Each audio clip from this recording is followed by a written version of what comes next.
a client of ours for a year. You've been a friend for much longer than that. My hope is that we get a better understanding of who you are, what it's like to be in your world, and the people that you're trying to serve. So if you could start out, just tell us a little bit about yourself and your family and what life's like today for Derrick Smith. Yeah, Brett, thanks for having me on here. We have been friends for a few years now, and it's hard to believe I've been working with an assistant from VAUSA for about a year now. So glad to talk about that. I live here in Indiana, born and raised, and then been married for 11 years and have 3 children, two girls and a boy. Um, I spend my time on 2 businesses. One is called the Firefly Group, and as you know, the other one is my EOS implementer practice. Firefly, what we do there is we buy good, healthy family businesses, and we have a niche in something called the Entrepreneurial Toolkit. So it's helping entrepreneurial businesses attract and retain better customers and people, make better decisions using reliable data. So we're investing in companies that help with that. And we have 5 businesses today that we oversee. And then my EOS world, where I'm an implementer, I help entrepreneurial companies get what they want out of their business, helping them get 3 things we call vision, traction, and healthy. And so about half, maybe 2/3 of my week is spent on Firefly stuff, where I serve as the integrator and head of business development there. And then the other third of my week is on EOS implementation. I work with 10 plus clients and trying to help them on their journey get more of what they want out of their business. So on that toolbox concept, correct me if I'm wrong, but essentially you are investing in companies that all have synergy so that all of your clients can essentially benefit from the businesses in your portfolio.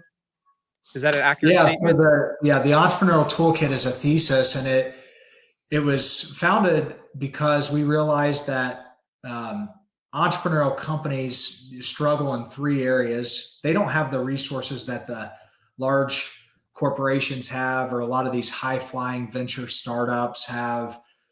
They're often lacking resources to help them attract and retain great people, win and keep loyal customers, and make real decisions, real accurate decisions using reliable data. And so we are buying and investing in companies that help the entrepreneur do those things. Today, we own EOS, Sales Acceleration, and have made a minority investment in Titus Talent Strategies. And those are the 3 companies that help the entrepreneur. On the EOS side of my world, as an EOS implementer, I really separate the 2. If a client asks, like, hey, I need help with this or that, and Sales Acceleration or Titus could help, I recommend them, but I don't really try to bring the toolkit to my EOS clients per se, but it's there to be helpful if they have an issue or something that presents itself, or that they need that resource. Yeah, that makes sense. Well, tell me about some of the clients that you're implementing for. Is there some commonalities there, or why are they coming to you exactly? What problem are you solving for them? Yeah. I serve a wide variety of clients in terms of industry. Almost all of them are in central Indiana. And like all EOS clients, they're 10 to 250 employees on average, privately held, for profit, although I do have one nonprofit where it works great. And it's really the owners and the leadership teams have a similar set of psychographic characteristics. They're growth oriented, they're humble, they're eager to learn, they're open and honest and vulnerable and transparent. That really is the commonality. They want to grow. There's something going on in their business that's frustrating them, holding them back. They want more freedom. They don't feel like they've got a full leadership team. They need help to build a leadership team. They often feel like they're doing too much. And EOS is a system and a set of tools that helps them figure all that out, build a leadership team, stay more focused, execute better, but without it all relying on the founder or the owner of the business. And can you give a quick kind of explanation of what EOS is? Because everything you're saying, you sound very much like a consultant, but EOS kind of makes it more specific because everything revolves around that system. Can you give us a little background on EOS and what it is? Yeah, an EOS, I'll share what EOS is. And an EOS implementer is not a consultant because we're not the answer man. We don't give the answers. We teach a set of tools that hopefully yields the answers, and we help facilitate the answers. It's like 90% of the time, the answers in the room among the leadership team. And so we try to help facilitate that. We teach the EOS tools to help with that.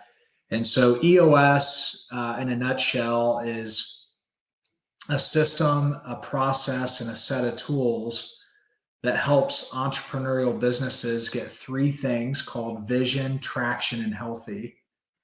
Vision from the standpoint of getting the company crystal clear and on the same page with where they want to go and how they're going to get there, getting everyone rowing in the same direction. Traction from the standpoint of helping the leadership team and the rest of the company execute on that vision with discipline and accountability. And healthy, meaning they're working as a healthy and cohesive and functional team, because often great leaders don't work together as a team. And so you're executing better without sacrificing culture. You're actually building up the culture, making it more of an accountable culture and healthy culture so you can get more of the right stuff done. Yeah. And for full transparency, we worked together for a year. I think you're a fantastic implementer. I think you have a Thank great you, Brett. temperament for that facilitation and that kind of coaching along. Because that's what you did for us. You weren't there saying this is how you solve that problem, but you were very good at getting leaders to engage and bring ideas to the table, and then systematically going through those ideas and saying, all right, which one of these ideas is really going to solve our issue? What's the most important thing that we pulled out? And so I think you're a fantastic fit for that type of role. Thanks, Brett. Absolutely, absolutely. Um, so tell me, you weren't an implementer forever. This is a newer thing. So what do you enjoy about that? What about that work do you find fulfillment? Yeah. There's a tool in the EOS toolbox that helps with time management, and it's called Delegate and Elevate. And at Firefly, we've been running on EOS for about 9 years now. And I've known about that tool for 9 years or so, but it's really been the last probably 2 or 3 years that I've taken it very seriously and tried to get clear on what did God put me on earth to do, using the tool to help clear that up for myself. What am I great at? What do I love doing? Um, and it's humbling when you fill out that tool and that you realize you're not great at a lot of things. But there are a handful of things that you really are great at, like you're hard coded to do. Hmm. I believe God put me on earth to do these things, and I love doing them. They bring me energy and fulfillment. And so I've been working on this tool and getting clear on that. And a few of those things I love to do and I'm great at. There's a phrase called unique ability that Dan Sullivan came up with. So part of my unique ability is relationship building, encouraging, connecting, facilitating, and teaching. Um, and those are the qualities that are necessary, I think, to be a great implementer. And so as I was getting clear on those things and I exited another business I was a part of, I was thinking like, what else could I do as an entrepreneur that would help me spend more time in those doing those things? And I kept Right. coming back to EOS implementation. I know it. We've run on it. We've owned EOS worldwide for 6.5 years. And so I decided this would be a great fit. And it has been. I went to boot camp in May of 2023. And it's just been a great addition to the work that I do. And I've been able to have I think a bigger impact on companies, on more companies, by being able to do implementation. Well, I certainly think all those things you listed are strengths of yours. And so if you're getting to lean into those strengths in this role, I would say you've definitely found the right role for you. What are some of your goals for this? I think you said you're implementing for 10 clients. Are you looking for more? Do you have any set goals for where you think this implementation side of the business is going to go? Yeah, so I don't have the normal capacity of an implementer because I also own and operate Firefly with my partners David and Mark there. So I am kind of capped at a certain amount of clients, but I'm always looking to help. And so, um, uh, yes, I would love to meet new clients or potential clients interested in EOS. And if I don't have the time to do it, I'll set them up with the right implementer. I just want to be helpful and spread the word about EOS. So my goal, really, I mean, personally, as I think about it, I just want to spend more time on the things I love to do and I'm great at. And at Firefly, it's a lot of business development, finding new companies to invest in, helping our existing companies get connected to other companies so that their sales can grow, so that their brand can grow. On the implementer side, just getting to teach EOS and helping them do that. So I just want to continue doing that. I'm And then I want to continue delegating things that are not part of my unique ability so that I can have more time to do more business development at a Firefly and more EOS implementation. Yeah, and all those things are speaking our love language, right? Because that's our hope for the businesses that we engage with. I want to see more business owners only doing the things that they love or they're really good at. So when you decided to bring on a virtual assistant to support you in this executive admin role, was that kind of the problem you were trying to solve, or what Yeah. issues were you facing that you were hoping this person would alleviate? Yeah. So I had added uh, the EOS implementer practice to my schedule and as a new business. Um, I was still doing Firefly and not giving up anything there. And so I was getting stretched. Um, so I did, first of all, I wanted to be excellent at the things I'm doing as an EOS implementer and at Firefly. And I also didn't want to sacrifice any family time. Hmm. And I could just feel myself hitting a ceiling, um, and feeling overwhelmed with the amount of work that was coming in, and I could predict that I was going to start letting things slip at home or at work or both. And getting to work with you guys as your implementer just helped me see how important that was. Gino Wickman, the founder of EOS, is a big advocate of using uh, a VA Hmm. and a virtual assistant or in-person assistant. And he hasn't steered us wrong at all, not one time. And so I was like, I gotta trust in Gino. He's never steered us wrong. He said you need to delegate the things that are not in your unique ability, so that you can spend more time on those things and things outside of work that are hobbies or your passion, like with family or faith.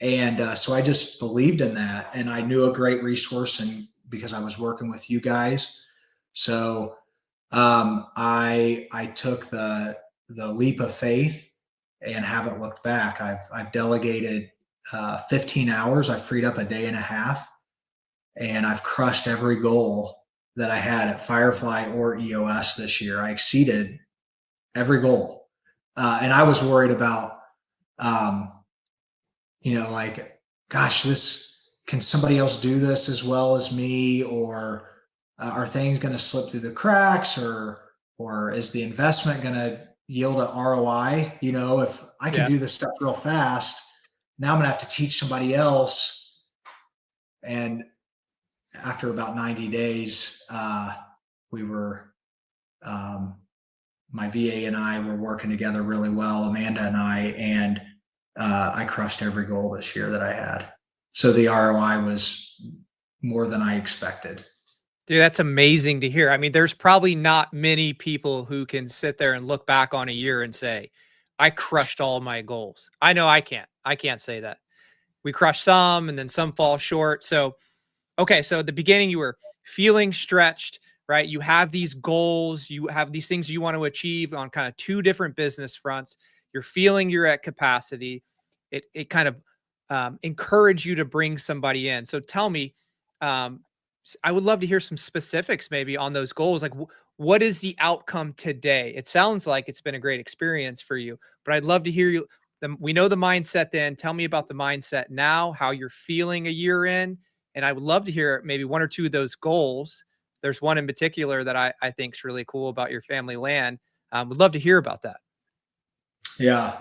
So I, of course, had like revenue and profit, like any business, those types of goals for both businesses. And then I had other things that are other priorities that were important, and which are called we call goals or quarterly rocks, both for Firefly and my EOS practice. And then I also do that for the personal side. My wife Abby and I sit down and scope out the year, and we have goals around income and generosity and uh, things outside of work with the kids or with each other. Um, some of those together, some of those individually. And so I've got like 3 vision traction organizers, one for Firefly, one for EOS, and one for my personal life.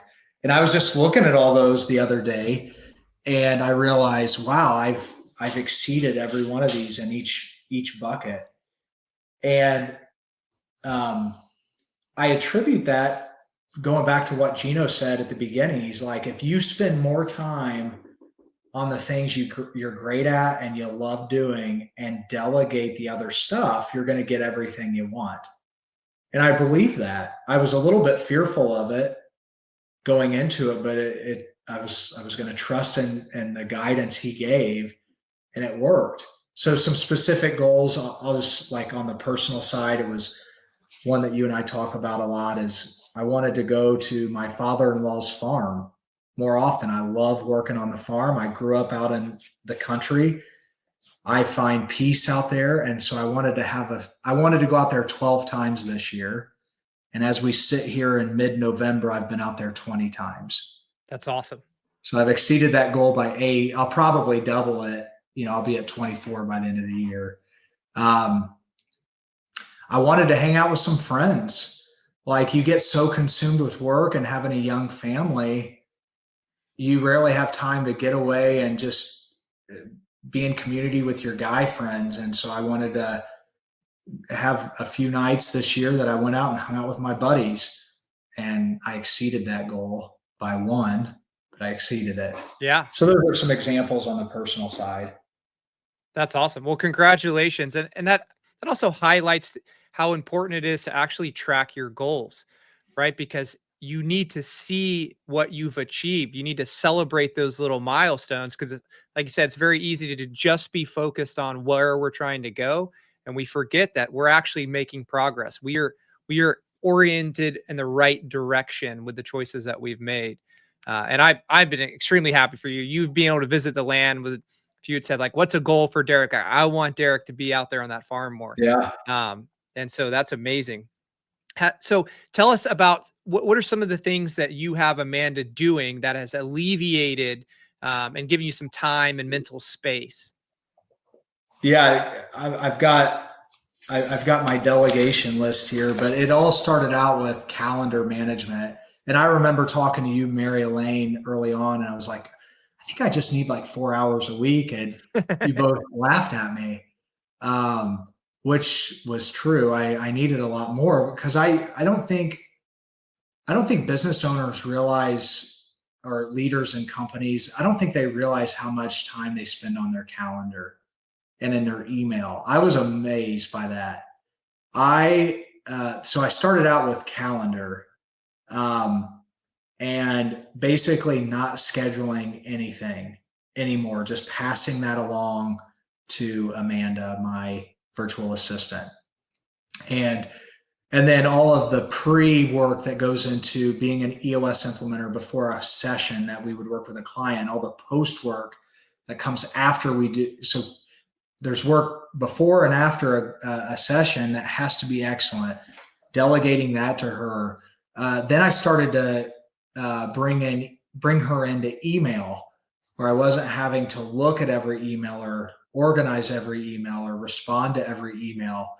And then the final big thing was bringing her into business development.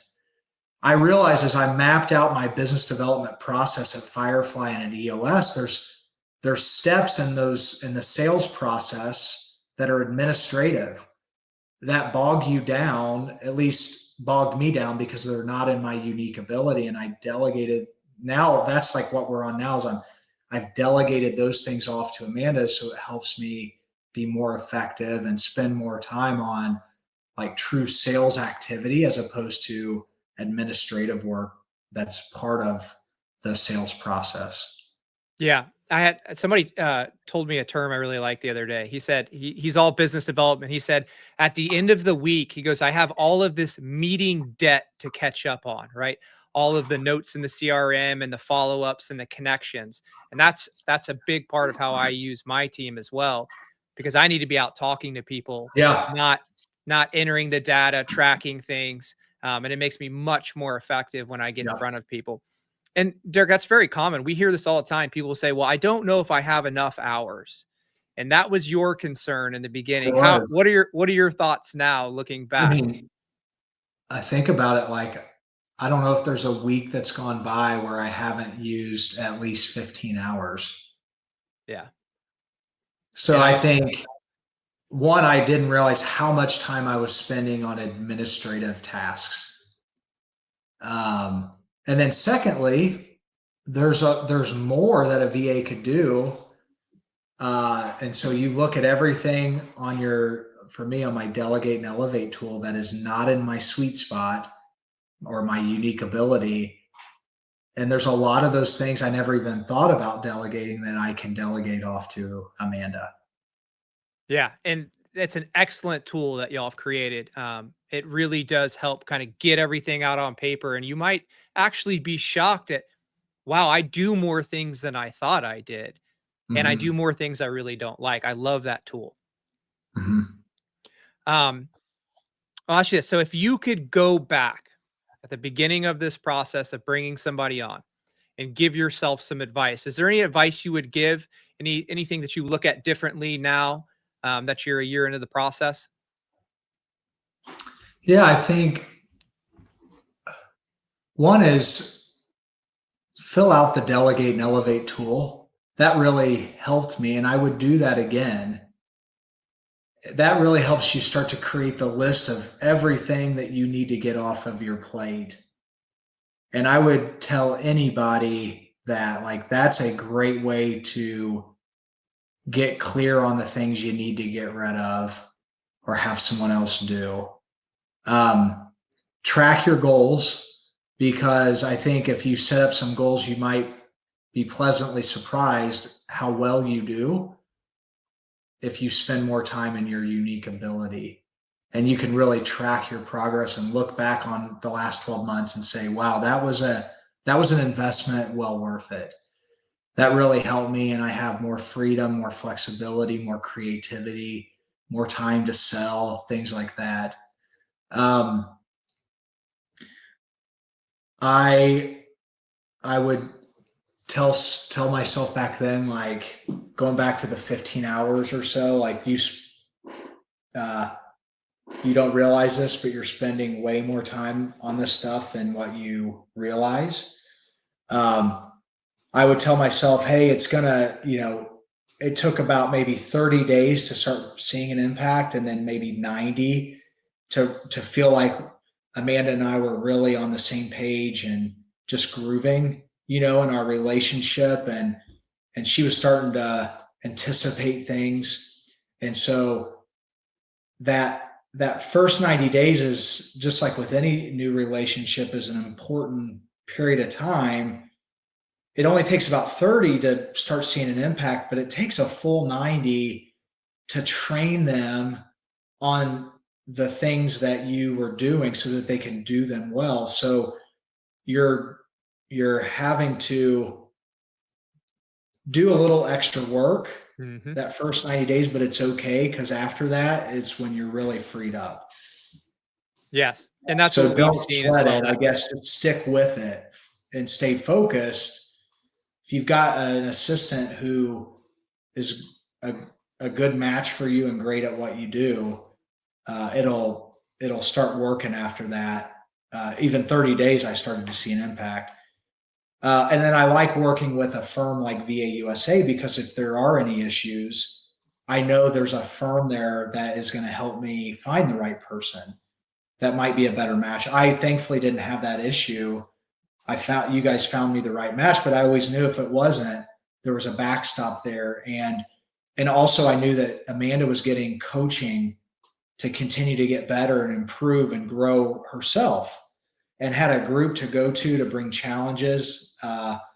And so that using a firm like VAUSA, I think was really, I think, comforting to me and gave me confidence that it was going to work well. And I would recommend that to anybody else as opposed to just finding someone in your local market who has no backup support to help them.